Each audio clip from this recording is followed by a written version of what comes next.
दोस्तों, भारत और पाकिस्तान के बीच बढ़ती टेंशन के समय स्वीडन ने पाकिस्तान आर्मी को तोहफा देने के लिए भारत को बेहद खास हथियार थमा दिया है। जहां कल ये खबर सामने आ रही थी कि तुर्की की तरफ से एमुनेशन वगैरह की सप्लाई पाकिस्तान को की गई है, तो वहीं अब स्वीडन की तरफ से हथियारों का जखीरा भारत भेजा गया है। और इस चीज की कंफर्मेशन खुद भारत में मौजूद स्वीडिश कंपनी साब इंडिया ने की है।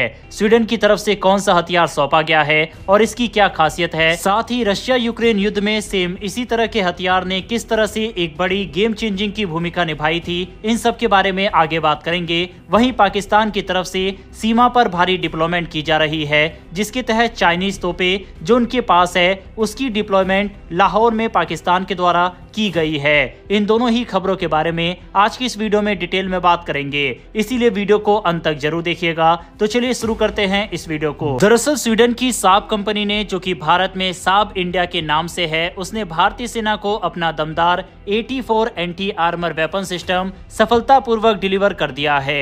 ये भारत की ताकत बढ़ाने की दिशा में एक बड़ा कदम माना जा रहा है। 84 एक ऐसा हथियार है जिसे खास तौर पर नजदीकी लड़ाई के लिए बनाया गया है। यह एक सिंगल शॉट यानी एक बार इस्तेमाल होने वाला हथियार है, जो छोटे और जटिल इलाकों में लड़ाई के लिए बहुत कारगर है। आपको बता दें कि 84 को भारतीय सेना ने एक काफी कड़े और मुकाबले वाले परीक्षण के बाद चुना है। इस प्रक्रिया में कई हथियारों को परखा गया था, लेकिन 84 ने अपनी भरोसेमंद ताकत और आसान इस्तेमाल के कारण बाजी मारी। भारत ने जो वेरिएंट चुना है वह है 84CS AST।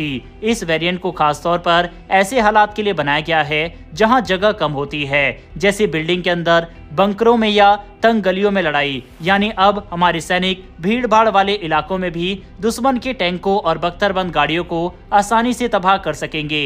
84CS AST की कुछ खास फीचर्स के बारे में अगर बात करें तो ये बहुत हल्का है, जिससे सैनिक इसे आसानी से एक जगह से दूसरी जगह ले जा सकते हैं। यह एक बार चलाने के बाद फेंकने वाला सिस्टम है, मतलब इस्तेमाल के बाद इसे दोबारा तैयार करने की जरूरत नहीं। इसे चलाना बेहद आसान है, ज्यादा ट्रेनिंग की भी जरूरत नहीं पड़ती। इसकी फायरिंग काफी सटीक होती है, यानी निशाना नहीं चूकता। इसका डिजाइन ऐसा है, इसे तंग जगहों से भी आराम से चलाया जा सकता है बिना खुद को नुकसान पहुंचाए। साब इंडिया के अधिकारियों ने भी इस डिलीवरी को लेकर खुशी जाहिर की है। उन्होंने कहा कि भारतीय सेना को 84 देना हमारे लिए गर्व की बात है। इस कॉम्पिटिटिव चयन प्रक्रिया में चुने जाने से साब के उच्च गुणवत्ता वाले समाधानों में भारत के भरोसे की पुष्टि होती है। हम भविष्य में इस साझेदारी को और मजबूत करने की दिशा में काम करते रहेंगे। इतना ही नहीं, साब अब भारत में मेक इन इंडिया प्रोजेक्ट के तहत और भी सहयोग बढ़ाने की दिशा में काम कर रहा है। आगे चलकर 84 जैसे हथियार भारत में ही बनाए जाने की संभावना है, जिससे आत्मनिर्भरता को और बढ़ावा मिलेगा।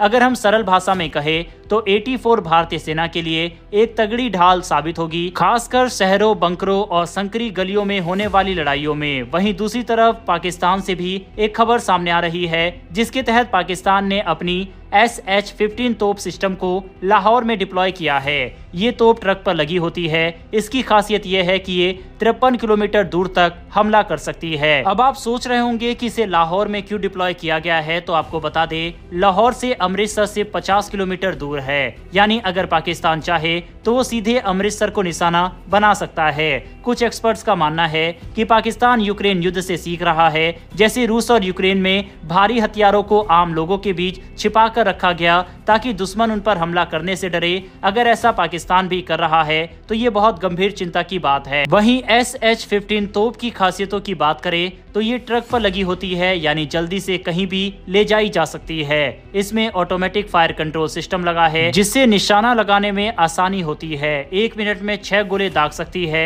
इसमें रॉकेट असिस्टेड प्रोजेक्टाइल भी इस्तेमाल होता है, जिससे इसकी मारक दूरी 53 किलोमीटर तक बढ़ जाती है। ये हल्की है, यानी प्लेन से भी एक जगह से दूसरी जगह ले जाई जा सकती है। पाकिस्तान ने साल 2019 में 236 SH-15 तोपें खरीदी थी। 2022 में इनकी डिलीवरी शुरू हुई और अब तक 2 बैच पाकिस्तान को मिल चुके हैं। सबसे बड़ी चिंता यह है कि रिपोर्ट्स के मुताबिक SH-15 से न्यूक्लियर यानी परमाणु हथियार भी दागे जा सकते हैं। लाहौर जैसे बड़े और घनी आबादी वाले शहर में इस तरह की हथियार तैनात करना साफ दिखाता है कि पाकिस्तान अपनी रणनीति बदल रहा है। वो हथियारों को आम जनता के बीच रखकर भारत को जवाबी कार्रवाई से रोकने की कोशिश कर सकता है। अब बात करते हैं भारत की तैयारी की। भारत ने भी अपनी फौज को मजबूत बनाने के लिए K9 वज्र टैंक, हॉवित्जर और M777 अल्ट्रा लाइट हॉवित्जर खरीदे हैं। ये भी बहुत आधुनिक तोपें हैं और दूर तक सटीक हमला कर सकती है। हालांकि भारत की तोपें पाकिस्तान की तोपों से कहीं ज्यादा एडवांस है, लेकिन लगातार पाकिस्तान जिस तरह की डिप्लॉयमेंट कर रहा है उससे साफ जाहिर होता है कि पाकिस्तान को एक बड़े युद्ध का खतरा सता रहा है। बहरहाल स्वीडन की तरफ से AT4 की सप्लाई और पाकिस्तान की तरफ से लाहौर में डिप्लॉय की गई चाइनीज तोपों पर अपनी राय कमेंट बॉक्स में लिखकर बताइएगा। फिर मिलेंगे ऐसी एक नई वीडियो के साथ। धन्यवाद। जय हिंद।